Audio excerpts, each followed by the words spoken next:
Great. So as people continue to come in, I want to welcome you. I'm Kathy Clark, Faculty Director for CASE at Duke, and on behalf of our team and our partners at BlueMark, I'm going to kick off our webinar today. The title of our session is Balancing Rigor and Realism, Impact Management Best Practices for Asset Allocators. Everyone knows that how you measure and manage your impact is an essential part of investing for impact and knowing whether or not you achieve the impact you intended. But in the field today, most of our effort has been focused on what fund managers need to do to manage impact. We asked a different question. What about the people that invest in those fund managers? What is their role in helping the investment chain achieve impact through their investments? Next slide, please. So today, we're here to release a new report and have a discussion about best practices for asset owners and allocators and their advisors when it comes to impact management, given their unique role. We're going to start with a short introduction to our research and the guide we've produced. Our team will share in the chat a link to the report if you want to look at it during this overview. Then we're going to turn to several asset allocators to get their views in a panel discussion moderated by my colleague, Sarah Gelfand. They will discuss things like the emerging differences between ESG and impact investing from an asset allocator perspective, what to expect when conducting due diligence on impact-oriented private market funds, and what's a red flag, and also ways that asset allocators and asset managers can collaborate to promote efficiency and strengthen impact-focused efforts. Last, we'll hold time at the end for audience Q&A. So feel free to, at any point during this hour, use the Q&A button at the bottom of your Zoom screen to submit questions, and we will take a look at them at the end. Please also note that the session is being recorded and all registrants will be sent a link after the event. So let's dive in. First, I want to provide a little context. A growing number of asset allocators are making meaningful commitments to impact investing funds, and they have unique challenges. Listed on the left of this slide, asset allocators represent a large segment of the financial services industry and include asset owners such as pension funds, family offices, endowments, sovereign wealth funds, and the entities that advise them, such as private wealth managers and outsourced investment managers. For many, this activity builds on their institution's existing environmental, social, and governance, ESG commitments, and reflects a desire to make a more positive impact on people and planet alongside generating financial returns. But operationalizing these commitments has proven challenging for many institutions, especially those who are new to impact investing. Also, as many asset allocators primarily invest through intermediaries, through the asset managers on the right side of this chart, you can realize that they are putting their money into an institution that is then putting money into entrepreneurs on the ground who are having an impact, which means it's harder to evaluate and manage the positive outcomes because they are a little bit removed, at least 2 steps removed all the time from the outcomes they desire. So what we realized is that asset allocators have both unique power and distance. They have power because they are controlling the initial financial and impact conditions of the capital that they invest, and they are essential to the market in that role. And they also have distance. They're at least 2 steps removed from the impact happening on the ground, and that can be challenging for them. So this project emerged for our teams at CASE and Duke and BlueMark with a shared goal of raising the bar for impact for asset allocators when it comes to managing impact. Earlier this year, we came together with generous support from the Tipping Point Fund on Impact Investing to help address the learning hurdles confronting asset allocators newly investing in impact funds.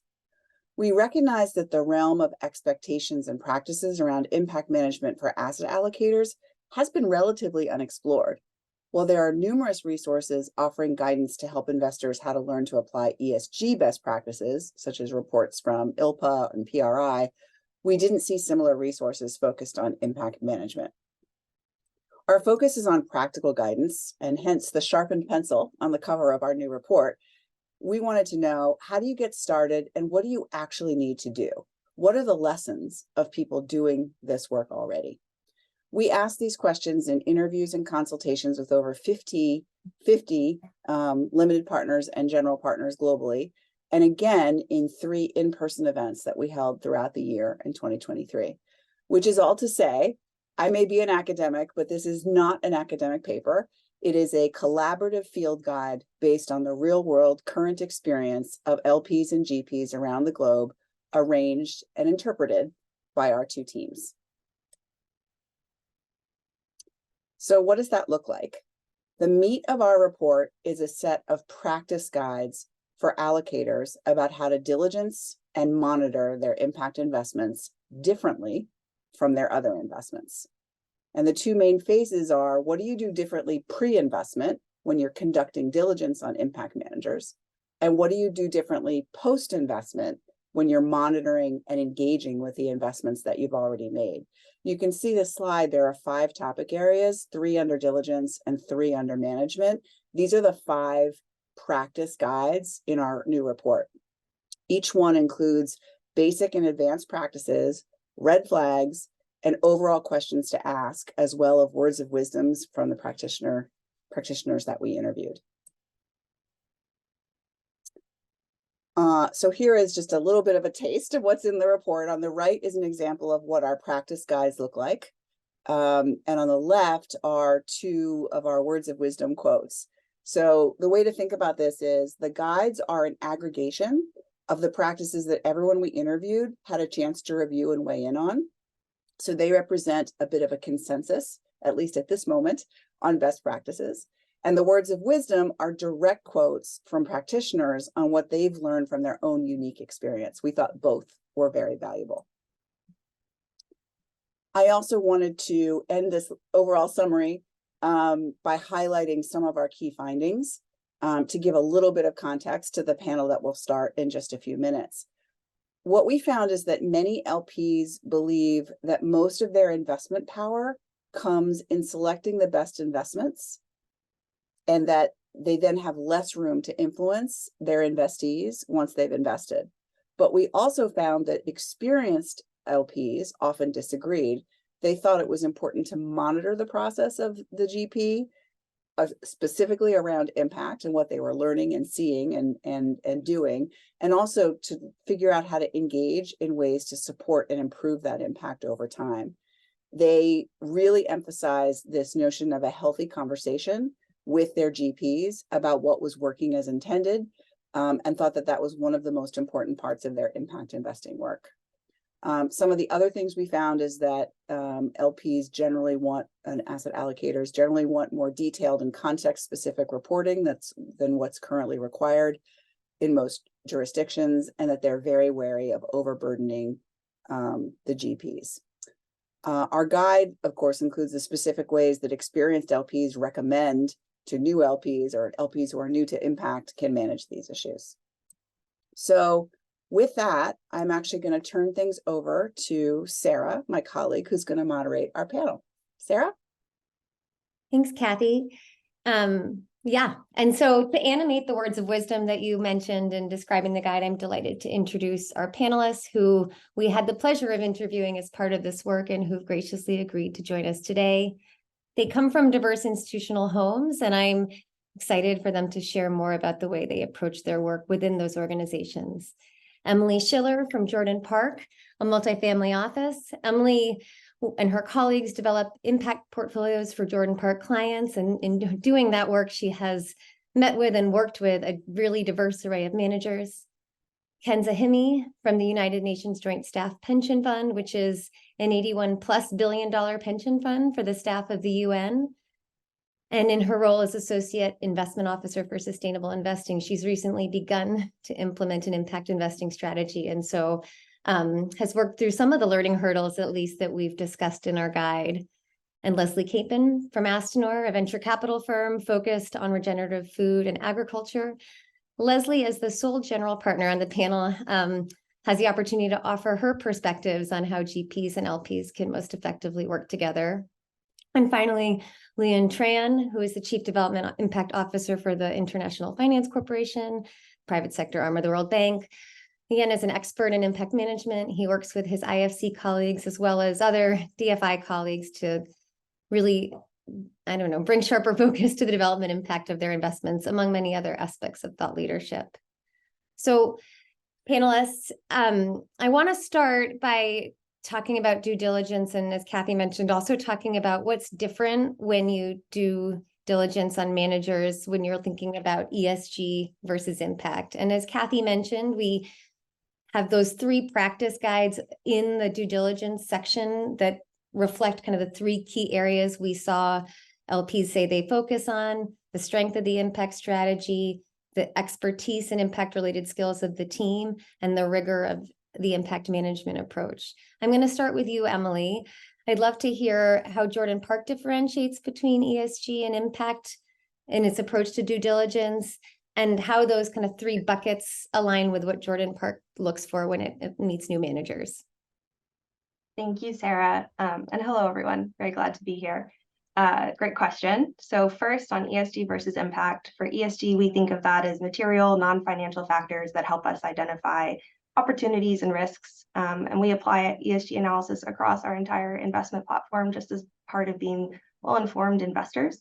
Impact, we differentiate pretty substantially. So our kind of working definition, which is very much informed by industry best practices, is strategies that are intentionally and measurably contributing to solutions to social and/or environmental problems, which is a long-winded way of saying things that are trying to make the world a little bit of a better place. So we're looking for mostly inherently impactful products and services, but also often investor additionality. To your second question about the guide and those 3 areas, headline, yes, they track really well. Where we start with always is, what is the problem that this manager is trying to solve? And then we contextualize the rest of our due diligence in that question. So when we're looking at strategies, we say, is this a compelling strategy to address that problem? Are they going to be able to identify inherently impactful products and services with this strategy? Are they going to be additional with how they're doing that? On the team side, is this the right team to execute on that strategy? Just because you have a great strategy doesn't mean you'll be able to execute on it. Are they authentic and being mission driven? Do they have the right expertise on the team, et cetera?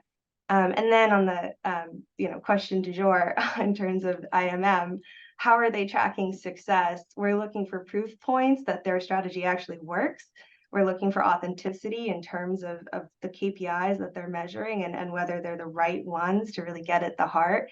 And then we're looking really to say, is this a box checking measure where they're measuring things they think we want to see, or are they measuring the right metrics for them to make better choices and improve over time? Thank you so much. Luyan, how does the IFC differentiate between understanding a fund manager's approach to ESG versus its development impact potential? And yeah, what do you find most helpful and key at the IFC in how you understand whether a manager is likely to deliver on the development impact you hope it will? Yeah, thanks for the question, Sarah. And let me congratulate you and Kathy and colleagues for the delivery of this report. It's important work, and it's a fantastic resource. I found a couple of nuggets myself when I was reviewing the material. So great work on that. In answer to your question, I think the way the publication, the field guide, articulates it is a useful point of departure, which is ESG we think of in some respects is about managing risk, and in particular managing risk of the clients that we directly invest in, but also managing risk from the perspective of the fund manager that we invest in when we invest in funds. We distinguish those types of ESG considerations from impact by one way to look at it, like I said, is to think about what the focus is. So when you focus on ESG, you think about the client or the fund manager. When you focus on impact, you're thinking much more broadly. You're thinking about the effects of the activities that the fund manager participates in, or the client invests in. What happens to the stakeholders in the society? What happens to the economy, the environment, the markets in which these investments operate? So it goes beyond the firm, and so it's outside of. So it's so on one respect, the field guide gives you a sense of between risk and versus impact, a purposeful intervention. Another way to look at it is the focus of your lens. ESG is very much focused on the clients, focused on the fund manager. whereas impact is much broader than that. The second part of your question about investing in fund managers and what we look at, it is challenging because we operate mainly almost exclusively in private markets, but we also do it in emerging markets and developing countries. And as a result, what we look for in fund managers are these two essential ingredients. And the first one is the ability to have to make investments. So this is their track record of actually getting into investments, getting out of investments, and being able to demonstrate the ability, the financial acumen, the underwriting acumen to do that effectively. The much more difficult element of that with respect to the investments that we make in specifically fund managers that are focused on impact is the same kind of elements that Emily referred to when she looks at the impact, which is, do you have an impact strategy? Are you able to articulate? Are you able to deliver on that? So we look at the fund manager's track record, but we also recognize that the impact is on the ground with the investees. So we often look for the fund manager's ability to kind of draw that out. Are they collecting the right kind of data? Do they have an impact management strategy? Are they supervising? And are they reporting in a reasonable fashion? Let me stop there. Thanks. Yeah, super helpful. And I appreciate that last point you made in particular about how close they are to what kind of data they get from the ground. Kenza, given that your team is relatively new to pursuing an impact investing strategy, I'd love if you'd share some of the learnings you've had over the past year implementing it. And yeah, specifically building on this question about ESG versus impact, what you've found is really important in differentiating this new strategy from your other kind of approach to ESG within the pension fund. Yes, absolutely. And also very happy to be here. Yeah, it's been an interesting journey. I think for us, the two main things when coming up with our impact strategy was, well, one, how can we draw on any existing tools and standards? And we know it's like a very new market, but there are some investors doing some things, there are peers doing things, there are market standards. And for us, it was, how can we build on those standards and frameworks to build our impact practice? And what is investable? How is impact measured? Just understand that a little bit more and help and use that to help us differentiate between ESG and impact. You know, ESG, we use that as, like Emily mentioned, it's like a risk management tool for us. It's like a due diligence tool that we use when going into an opportunity. You know, how do they take into account E, S, and G considerations? It's more backwards looking. When looking at impact, it's more forwards looking. It's like, are they able to deliver on that positive environmental and social impact we're looking for? And so the second aspect and learning, key learning for us was having a strong impact thesis. And that's from an LP perspective, but also from, you know, a manager perspective. We can't expect a GP to have a very strong impact thesis if we ourselves don't have one and don't understand where we want to go. So it's having that clear understanding of what impact means to us as an investor, and differentiating that from another sustainable investment practice or approach. Like, this is not ESG, we're going mindfully, intentionally into impact. And so for us, we're looking at impact where the impact generated is very closely linked to financial performance.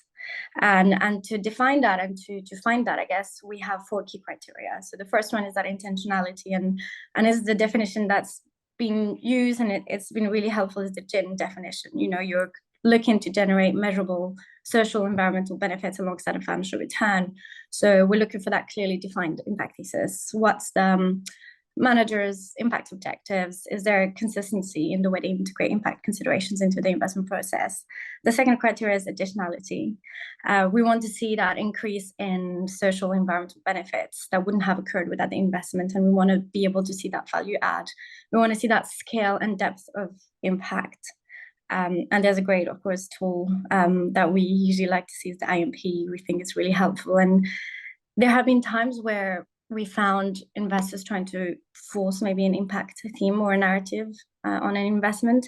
And so for us, it's really going deeper and looking for that scale and depth of impact. How many people, how many challengers were touched by this investment, and what was the degree of change and improvement? The third criteria is accountability, and I think that's where ESG comes in. Yes, this is an impact opportunity, but there could also be underlying ESG risks and externalities.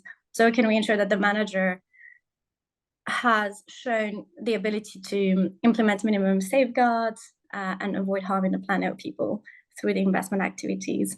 And finally, I think that's really the most important one, is the measurability. So yes, we achieve social environmental benefits.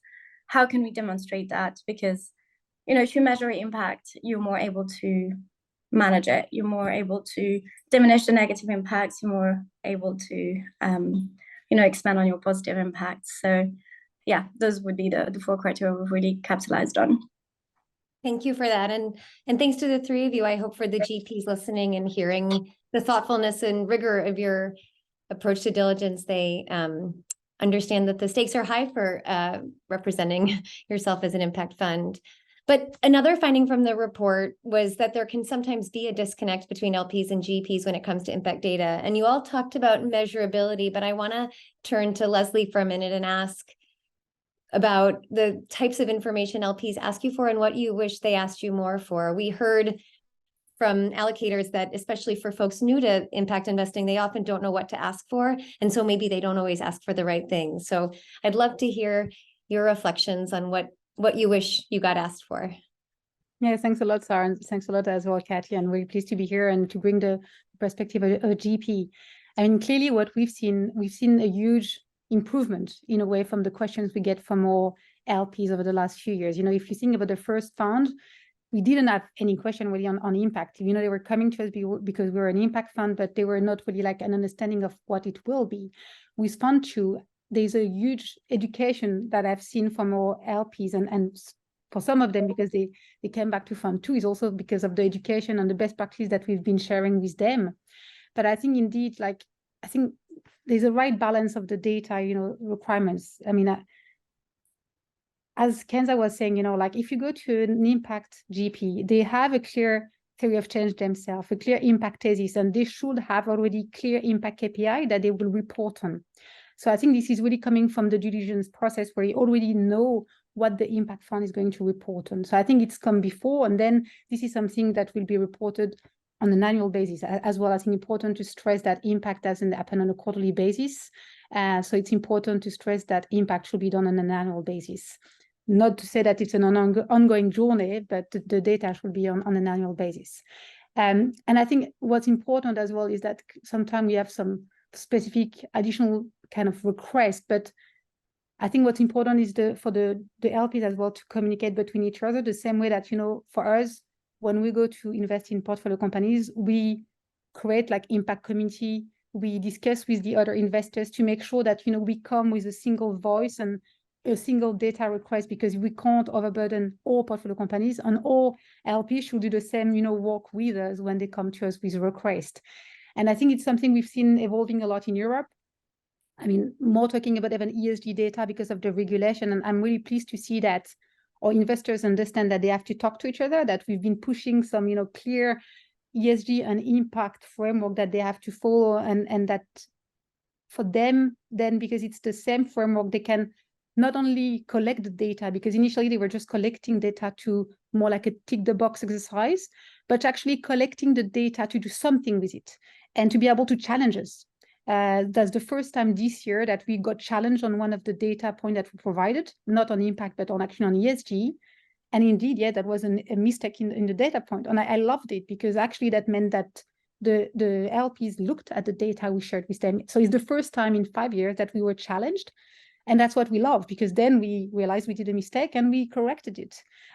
So I think that's what I love, is to see kind of this standardization of ESG and impact data. And it's still a journey. I mean, we're not going to solve that in a year, but I think we've seen a huge improvement, and we're definitely going into the right direction in terms of getting the right level of requests from our LPs, and for us to be able to address those requests at the same time.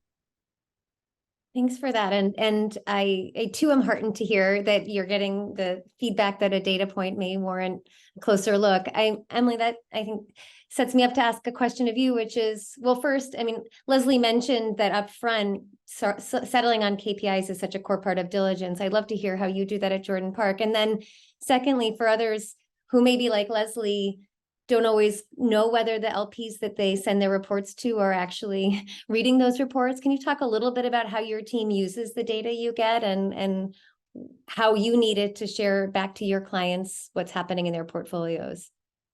Happy to. And Leslie, we do read those reports, I promise. We do. So maybe to the first part of your question and level setting, we collect two types of data. For our impact investing managers, which is a portion of our AUM, we collect impact data. And then for all of our investment partners across the financial industry, we collect ESG and DEI data. And that latter part has been a labor of love, and we have tried not to overburden our partners and align with best practices, to your point, Leslie, on sending the same KPI requests as others, but it's been an ongoing journey for us as well. So on impact, Leslie, hopefully this is all just music to your ears. We really do align during due diligence, and we don't take a prescriptive approach for an impact manager.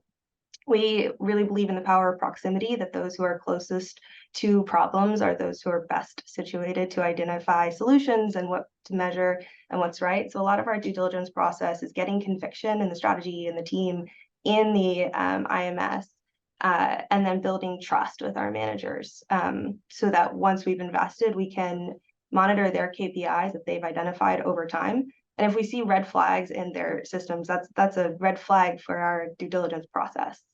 That means for us, it's a little tricky because none of these KPIs roll up at the portfolio level because we are multi-sectoral, we're multi-asset class, et cetera. So we're not able to go to our clients and say, here's the number of individuals served, because we have, early stage climate tech next to like later stage healthcare. And the metrics that you're going to measure that matter for those two strategies are very different. But we think it's worth it to measure the things that actually matter. For ESG and DEI, we look at the underlying assets of our partners. We look at their strategy, how they're incorporating and integrating ESG. And then we look at the firm itself, because if you believe that ESG is going to drive value in your investments, you probably should be kind of doing those initiatives at the corporate level as well. So we ask questions around those that we've tried to kind of standardize. And then we use asset class specific indicators, because you don't want to put the same or ask the same questions to credit as you would in private markets, for example. And then like Kenza, we use the IMP. So we use the active would harm, benefit stakeholders, contribute to solutions, and then a category of traditional, which is where our managers are kind of early in their ESG journey, and maybe aren't incorporating it yet. And that allows us to just see where our partners kind of fall on the spectrum. And then what do we do with all of this data? We use it to understand what we own and who our partners are. And then we also use it to talk to our clients. We do really detailed annual ESG and DEI reports that include impact investing data for clients who are allocated to that strategy. And sometimes those conversations can be disappointing in terms of the DEI data, particularly. It turns out that the finance industry is still predominantly identifying as male and white. And the needle might be moving a little bit, but there's really hard conversations that we all need to have. And I can say something that's really been powerful for us in having those conversations with our clients is their reaction and how much they want us to signal to our GPs the things that matter to them, and how they've empowered us to have those conversations with our partners and go back and say, this matters, and we need you to work on this and do better. Well, thanks for that, Emily. It's really powerful to hear the whole impact chain from, all the way to your clients. Leanne, both Leslie and Emily talked about the tension between customization and standardization, a challenge that has vexed the industry for quite some time. I'd love from your perch at the IFC to hear your views on the progress we're making. And then DFIs are notorious for requesting a lot of impact data from funds. So I think it might be heartening for some on this call to hear how you use that data and how it's shaping your work. Yeah, that's an important one. Let me try to hit the first question first, which is about standardization and being specific. I mean, standardization is important because it helps aggregate the information. Emily mentioned that she's in all sectors, all regions, etc. IFC is the same way. We're in over 100 countries, operate in all subsectors across 4 industries. So the challenge for us in accumulating all of this information is, how do you report on it? And you can't do that without some kind of standardization about how you report on it in terms of the incremental effects associated with your investment, but also the reach that these investments can provide. So I think the progress towards standardization has been, I think, relatively good over the last few years, and I hope that there's more of it. That all said, there are certain investments that it doesn't pay to standardize, because we're specifically trying to target an outcome that we think is appropriate for this specific investment, the problem essentially that we're trying to solve. Sometimes when it concerns systemic changes in the way markets function, there aren't standardized indicators for that. And so we want to look for example, the number of new investments in this particular sector as a result of our investment. That's going to be hard to aggregate, and we can't avoid that. And I think for the most part, we have to live in a world where we can have enough nuance to have a combination of both. Now, in terms of the data, you're right, we do ask for a lot of data. We have on the order of somewhat on the order of about 400 funds that we invest in, with about 5,000 portfolio companies. So there's a lot of information that we have at our disposal. And I can assure colleagues that we use that information for a couple of purposes. The most important one is obviously reporting. IFC is an impact investor itself. So we need to be able to justify to our shareholders, which are governments, that the capital that they provided us is being put to good use, and that it's generating a return both financially and in terms of the societies in which we operate. So we use that information that we collect from the portfolio companies, from the fund managers, and the GPs to help articulate a narrative around the impact that we're trying to generate. Two other elements of that is capacity building. So as you know, Sarah, we operate in emerging markets and developing countries. Oftentimes, a lot of our programs are trying to build the PE ecosystem in these markets. And so investing in first-time PE fund managers is very important. At the same time, the challenge with doing that is that we might not have the track record that we would expect in all fund managers. So collecting the information, collecting the data along with financial information gives us a sense as to when we need to assert some active management of the portfolio. And that is when we see a fund manager maybe having difficulty identifying investments, or a fund manager along with our colleagues in our ESG department having difficulty meeting some of the performance standards that we have established. We would then move in and can be able to offer support to the GPs, and in some cases maybe the portfolio companies, to help overcome some of these challenges. That cannot be done without impact data that we collect and actively use. So it's very much an important element of our work. One final point I would make, and I saw this as a question in the comment box about whether or not we have an impact commitment of our fund managers. So IFC is an impact investor itself. We have our own impact commitment, but we don't impose that necessarily on every fund manager. We expect the fund managers, for the most part, to be able to operate in an environment where they can identify investments and generate a return. So it's not always the case that we expect every fund manager to have an impact focus. The impact resides with us at the impact investor level. We stop there. Thanks. Thank you. I want to go back to the point you made about the role of impact data for capacity building and engagement. And the second part of our guide was all about how LPs can take a more active role post-investment. And we found in our research that both experienced and new LPs sometimes struggle to know what it means to work with a GP after they've made an investment to support them and help them optimize for impact. And yeah, I mean, it's great to hear the way that you use the data to make sure you intervene when you see risks or underperformance. Leslie, from your role in Astanor, I'd love to hear kind of what you've seen work well with your LPs when they offer ways to add value, when they come in to support. What works and maybe what isn't as helpful? Sure. I think to us, our advisory committee is, in a way, our impact sounding board. One of the main role of the advisory committee is to co-create with us the future of impact, and the impact measurements. Knowing that at Astanor, we have 30% of our carried interest being linked to impact creation, being able to demonstrate that we created impact is core to the value proposition. So we've been spending a lot of time in the last few years really working on measurement. One of the 3 pillars of being an impact investor, and something where there's still a lot to be done. And one thing that we've been working on is something that's not new. It's impact valuation. It's actually being able to translate all our net positive impact into a monetary value. And knowing that, especially for large investors like all of you guys, when you have so many impact funds, it's, many different KPIs depending on the type of fund. And so that's why we feel there's a need to translate all those net positive impact into a single value. In this case, we've been working on a monetary value. So it's something that we kind of tested. We brought this project to the advisory committee, which fully endorsed what we've been doing. And knowing that we have some of the large sovereign funds in Europe, that's a big endorsement, because if they appreciate and value what we've done, at some point, this is something that could be, done on all their funds as well.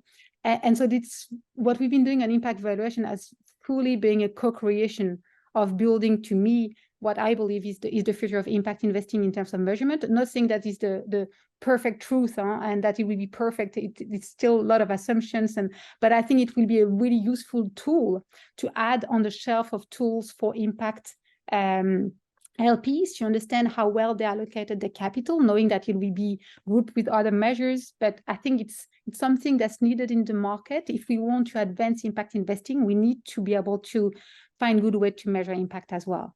And I do really value the LPs that we have, because really that's again like a co-creation with them, and they fully endorse what we're doing, and it's a journey. So I'm not saying we're solving it in 6 months, but it's something that we are embarked with them, and it's an amazing journey. Yeah, that's super interesting. The idea of LPs sitting alongside you and co-creating some of your measurement. I really like that. Kenza, you are part of a small team with a diverse and quite large mandate. I guess I'd love to hear how you think you'll be spending your time, or how you're imagining prioritizing engaging with managers post-investment.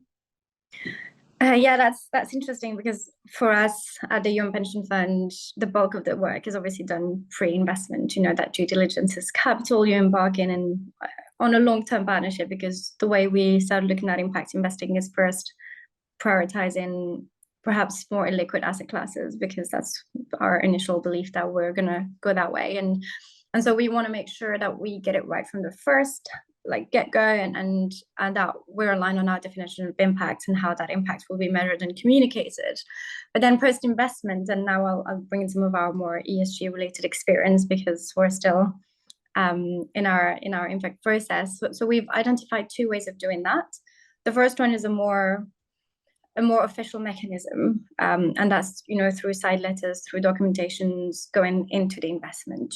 We set some parameters around sustainability in our side letter with requirements, expectations, and of course these are parameters that are agreed upon by the LPs and the GPs. And so there are parameters both parties are comfortable with, and it also gives tangible indicators to keep track of over time.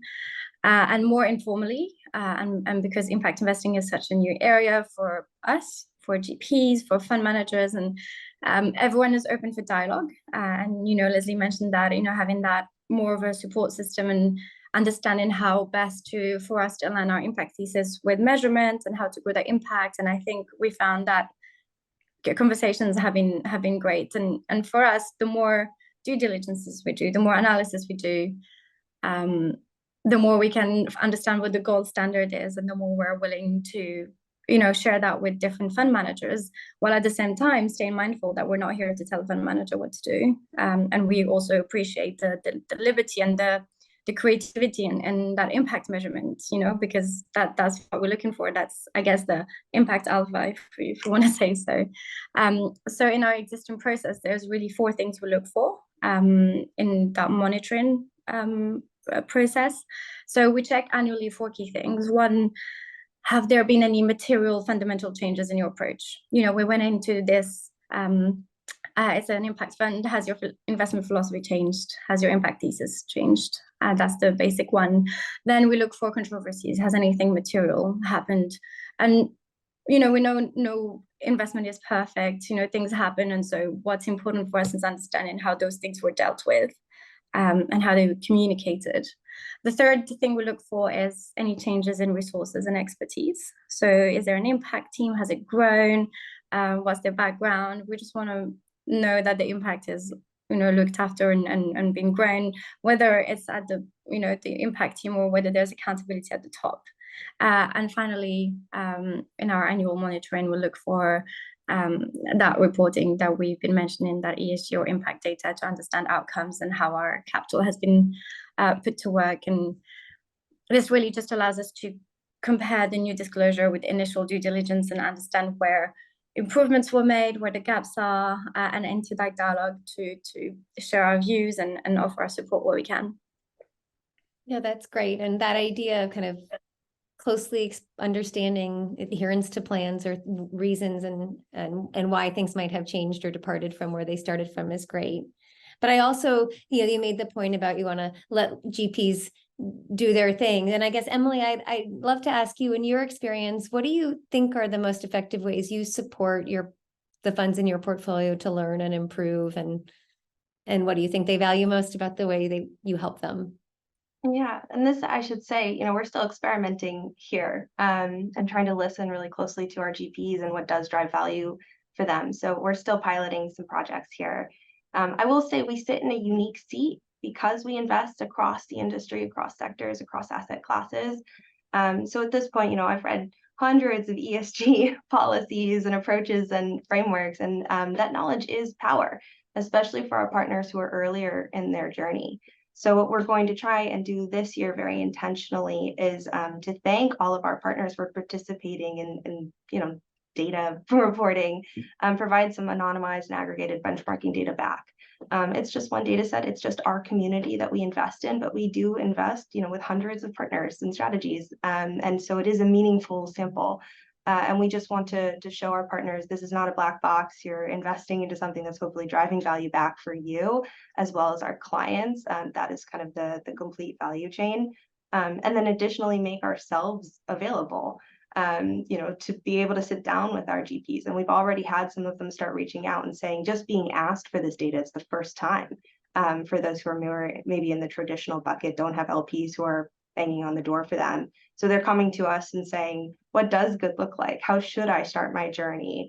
What are the things that I should have on my mind? I know what good looks like. I know what bad looks like. I know what ChatGPT looks like. And yes, I think some of them are from that, or at least Google, copy paste from Google. And we also kind of maintain industry connectivity with consultants and specialists that we can connect them with if they do want to kind of start more intentionally. And then connecting our GPs to each other. Our impact managers are so ahead of the curve. There's a lot of lessons learned that we could facilitate by connecting peers to one another for peer-to-peer learning. So that's something that's kind of top of mind going into next year, because you're right, this co-creation element matters, and it's a place where we know we can drive value for our partners. That's awesome. I love that you're using your portfolio to make connections and share learnings. My last question before I I take a look at the Q&A from our audience is just, this guide was really written to help bring new asset allocators into the fold and shorten their learning journey to become effective impact investors. And so I'd love to ask each of you, as your parting comment, what you think the most important thing, or what the first piece of advice you'd offer somebody newly beginning to deploy assets into impact funds would be. And Leanne, I think I'll give you the floor first. Yeah, thanks, Sarah. So if my sense is that if you're investing in a fund that's specifically focused on impact and in generating a financial return and impact, that a fund obviously has an impact management framework or impact philosophy that they have in place. There's lots of tools out there, for example, the operating principles for impact management, that kind of gives you a guide as to what are the specific elements of an impact measurement management practice looks like. So I would look for that. And then on the other side of that, and this is important, is that as an allocator, you kind of need to know your own objective.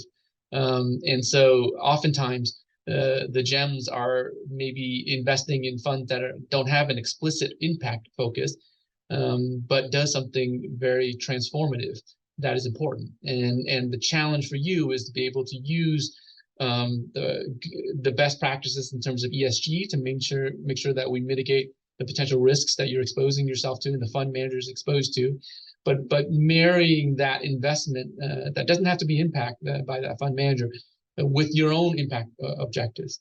So I often remind ourselves that we don't always look for impact funds. We look for investment funds that we can demonstrate are viable in emerging markets and developing countries. That's important for us because the mobilization is a key element of our mandate. And so we expect the fund managers to implement their business practices if they're not focused on impact. And then the impact then resides with us. So as asset allocators, it's important to know what your objectives are. Thanks. 100%.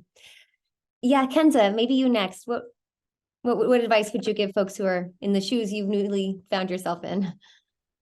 I completely agree with Elaine's first point on having market accepted resources on ESG or impact management, so like the IMP or even the operating principles for investment management, for impact management, and how do they use those as a framework in their process? Like for us, that's definitely a big plus. Some other elements that add on our side, because the UN pension fund in our impact investments, we're looking for investments that match our, I want to say, values, or maybe match the purpose of the organization, and really making sure that it's not because it's an impact fund just forgetting the whole ESG risk and analysis behind. I think that's really important. And usually what you find is that, especially if it's a manager that's not specialized in impact, and has some non-impact flagship funds, for example, just understanding more what's the overlap there. Do they have the same investment but just with an impact narrative? Is the process different for this fund? And just understanding how different it is, and understanding your exposure in that sense. I think that was a really, really important learning element for us.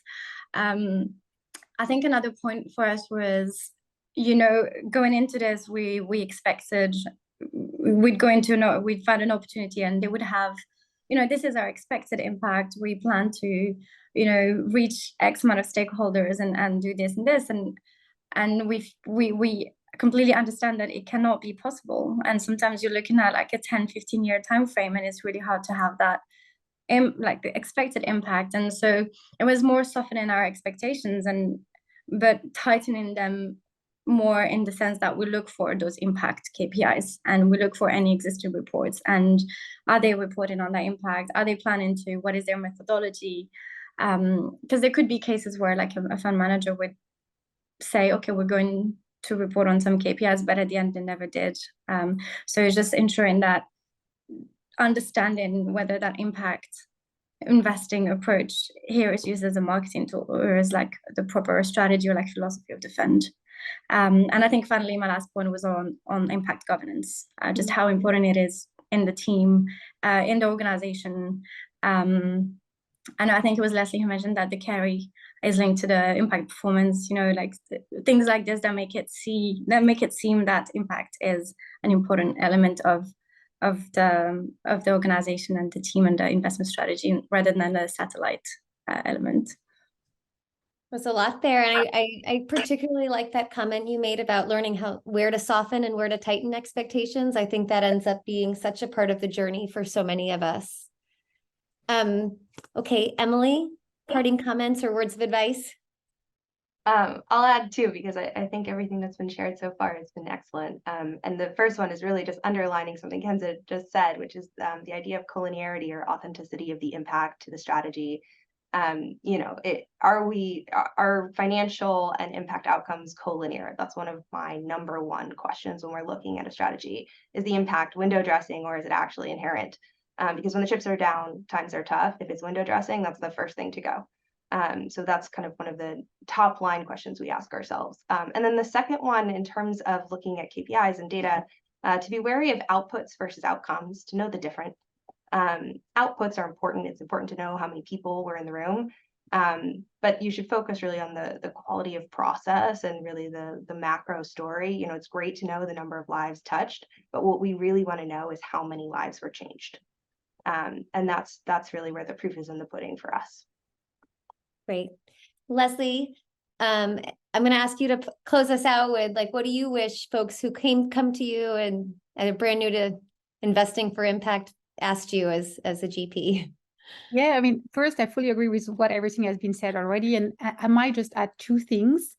the first one is being, checking that the GP that you're looking at is engaging with those portfolio companies, because we have a huge role to play as, the added value as an impact investor, to be the sustainable partner of our portfolio companies. And that's really the platform that we've been building over the last 5 years, and it's being able to address all the needs of our portfolio companies to be able to scale the impact, to really support them on their journey on both ESG and impact. So I think that's something which is critical to understand as an LP, how engaged is the GP with their portfolio companies.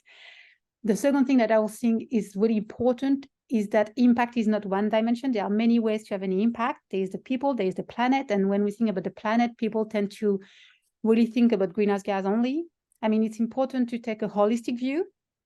It's not only about the greenhouse gas emissions. I mean, biodiversity is extremely important, water and many other indicators.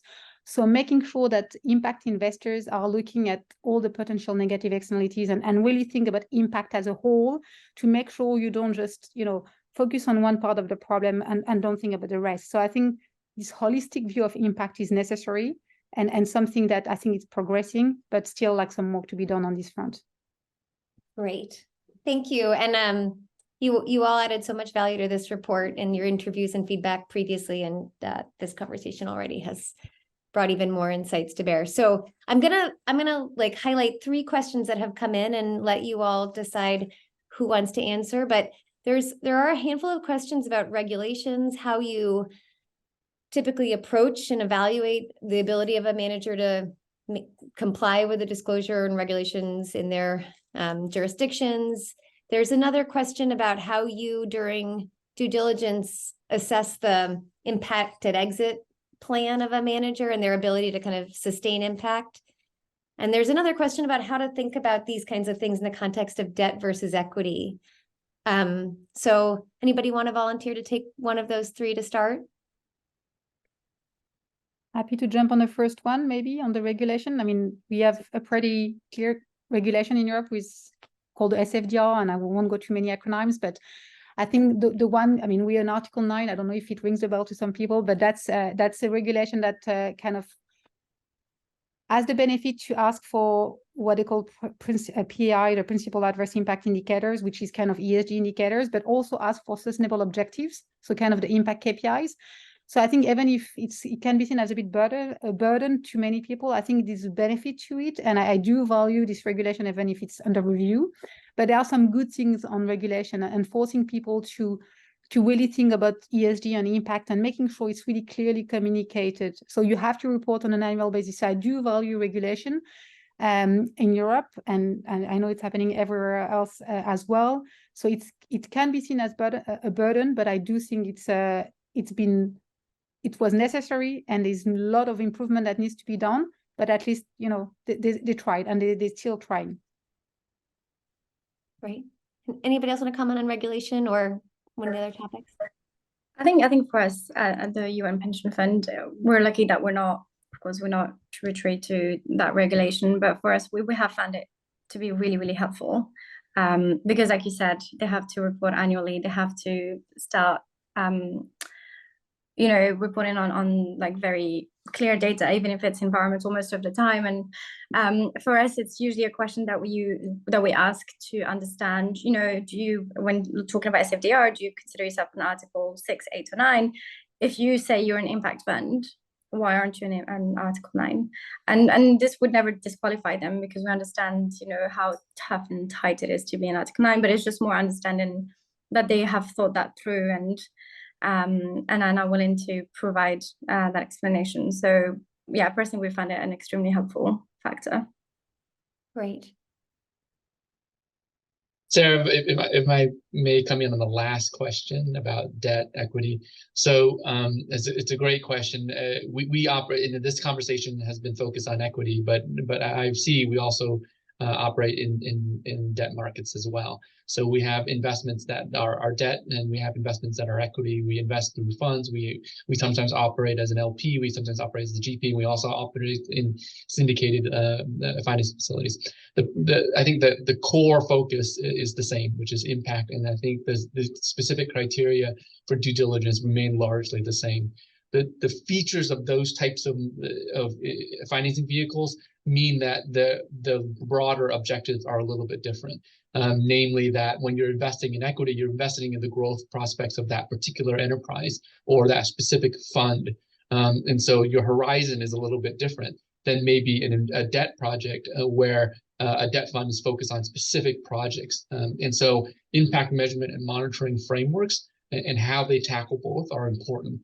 So our framework is agnostic to the instrument, but it is not agnostic to the idea of what you focus on in terms of the outcomes. So one is a little more short-term than the other, but for the most part, having a good impact management framework that can navigate between both of those environments are important. And that's something that I think LPs ought to look for. We have a lot of experience that I've seen in a lot of these issues, and we have these funds as well that are available. So you know, it's not an easy market to navigate. So it's a great question. Thank you for that. If anybody wants to talk about exit, I'm going to put a few other ones out there because I'm mindful of time. There's so many good questions coming in. Anybody want to talk about, maybe Emily, if you can talk about exit and also investor contribution, questions about how you look for whether a GP has an approach to investor contribution and what you think is most impressive to see there. Sure. Yeah, quickly on exit, we do like to see looking ahead. We want frameworks, we want structure, we want proof points to ensure that, you know, to my point earlier about the window dressing, is the strategy inherently impactful? Have they achieved something versus the counterfactual versus if they had never invested in the first place? You know, if it's inherently impactful products and services, has the company grown, and are there any risks? SFDR has definitely helped kind of illuminate that piece of the puzzle with the pies. But you know, we do look for kind of robust frameworks at exit. In terms of the other question on investor contribution, what are we looking for? Again, it comes back to kind of robust frameworks and approaches. We want, and quality of team, right? You need the right expertise on the team to actually help your underlying assets to achieve the impact that they seek to. It's not enough to create some value creation roadmap if you don't have anything to add to it, if you're not going to be a good partner to your portfolio companies on their journey because you don't have the expertise to help them. So we're looking at the quality of the team, their authenticity, their expertise, and then tracking that to, you know, some robust frameworks and approaches, as well as proof points in the past of how they've accomplished this and track record. Great.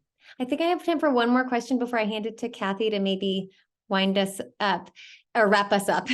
And that is, there's a question from the audience about how do you think about whether, given how much work impact management can be, how you think about resourcing it and implications on management fees. So there are these, tensions between doing this well and resourcing it appropriately.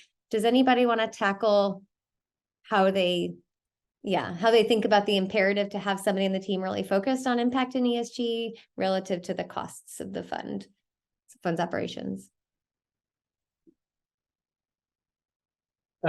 Maybe I can jump in on this. So it is part of our DNA, as they say. For us, we were put on this earth by countries and governments who had a specific intention to try to increase financing, private sector financing to emerging markets and developing countries, with the intent to have an impact. Because, you know, no one wants, or few people want to necessarily have a publicly funded institution that can be served by the private, that has already a presence by the private sector. So in terms of resourcing, it's not something that we can avoid. And it is very much part and parcel of our work. So, you know, I often ask our new investment officers who come from financial institutions what they would say if I were to ask them, you know, for a bank, would they find it acceptable if they didn't have a credit team? Or would they find it acceptable if they didn't have a treasury? Or would they find it acceptable if they didn't have an underwriting and decision-making process? And then very quickly they would say no. And so for an impact investor in an institution like IFC, it is very much part of our mandate, and we cannot exist without it. So it's in terms of resourcing, we're probably the bad person organization to ask, but we can't do it without it. For us, at least.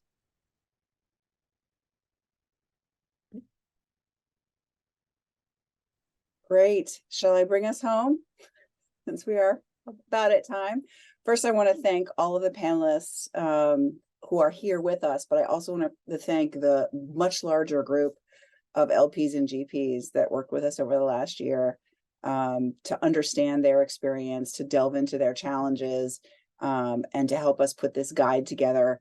Thank you for being part of the conversation today. I just want to add one more thought and kind of allude to a few other questions, which is, you know, we really think of this as kind of a slice in time, and that there is practice that is emerging and evolving.